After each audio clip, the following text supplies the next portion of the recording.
c'est Gilles Pénaud ici, accoucheur de souffle, accoucheur de voix, créateur de la méthode Ouvrir la voix et de la formation en ligne PAX, plongée au cœur du souffle et de la voix. Et je suis heureux de vous parler aujourd'hui depuis ce magnifique parc Montsouris à Paris et vous parler d'axe et de verticalité et de la relation qu'il y a entre la verticalité et la voix. On a tous entendu dire à un moment ou à un autre dans notre parcours que la verticalité de l'axe était un préalable, était une condition nécessaire à une émission vocale de qualité, à une émission vocale confortable. Que la production vocale, l'émission vocale était de meilleure qualité si nous étions dans notre axe. Si nous pouvons tous ressentir la justesse de cette affirmation, eh bien pourquoi cette verticalité affecte tant la production vocale? Je vais commencer par définir ce que n'est pas la verticalité. La verticalité, ça n'est pas se tenir droit, se tendre, vous savez, c'est ce qu'on lit également un peu partout, c'est cette histoire de fil qui partira du sommet de la tête pour partir vers le haut. Eh bien, cette verticalité fabriquée est fausse, elle ne fonctionne pas, elle crée au contraire beaucoup de tension dans le corps. Évidemment, nous avons tous également ce cliché du yogi droit comme un i, en train de méditer, soit dans sa montagne, dans sa grotte, soit sur le bord de la mer. La seule chose qu'on oublie, c'est que ce yogi a travaillé 20, 30, 40, 50 ans pour obtenir cette verticalité, qui est une verticalité juste, qui naît de l'énergie du hara, du chi, du ki, appelez ça comme vous voulez, du centre, et qui n'est pas faite de tension, qui n'est pas volontaire, qui n'est pas basée sur la volonté. Donc la verticalité, ça n'est pas ça, ça n'est pas se tendre, ça n'est pas se crisper, ça n'est pas fabriquer quelque chose. La théorie de la verticalité, c'est quoi? Nous avons un squelette, d'accord, qui est un empilement verticalisé, et puis nous avons qui se tient debout grâce à ce qu'il est aubané par la musculature, par les chaînes musculaires. Il est enrobé, entouré de chaînes musculaires qui lui permettent de se tenir debout. Et cette verticalité est donc obtenue par un certain tonus passif. C'est en fait c'est un réflexe, c'est une tonicité réflexe qui nous tient debout, assis et même dans la position allongée.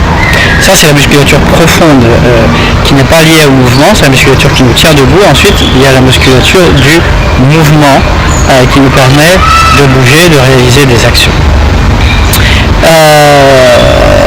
Donc, l'ensemble, ce squelette, puis la musculature nous permet de résister à l'attraction terrestre, donc de nous élever, de résister à la pesanteur naturelle.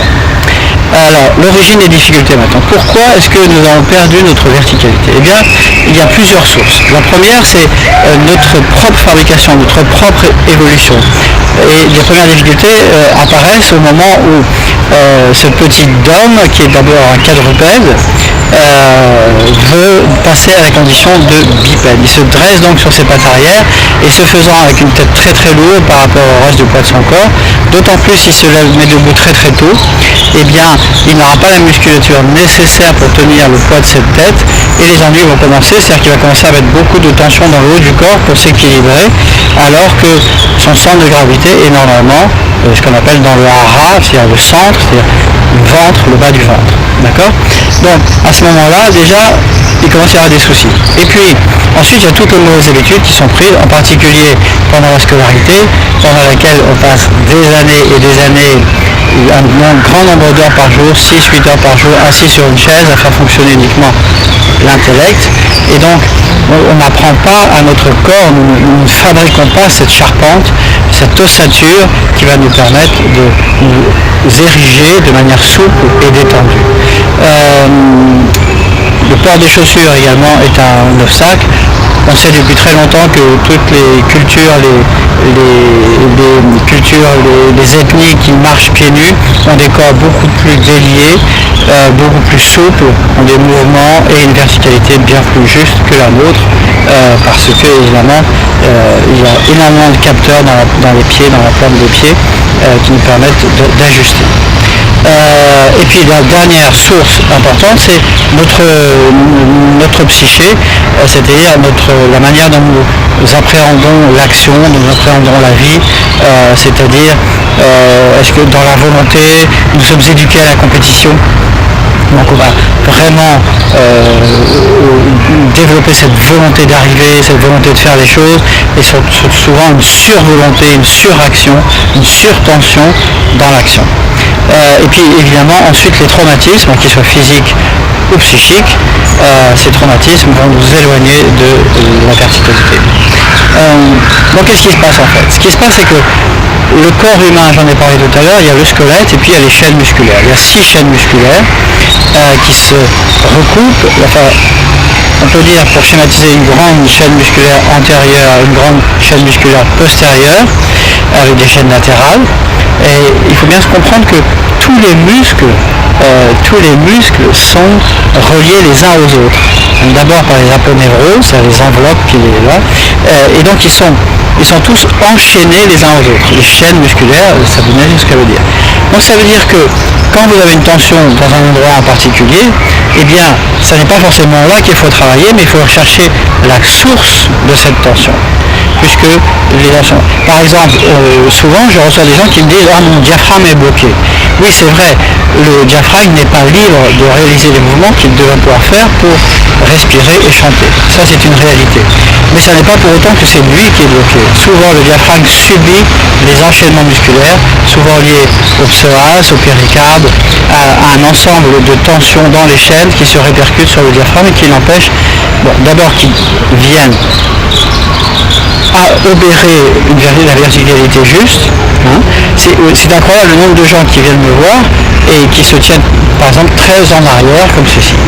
Et quand je les mets droit, quand je les amène à trouver une verticalité, à chaque fois les gens me disent « mais non, je me sens penché en avant ».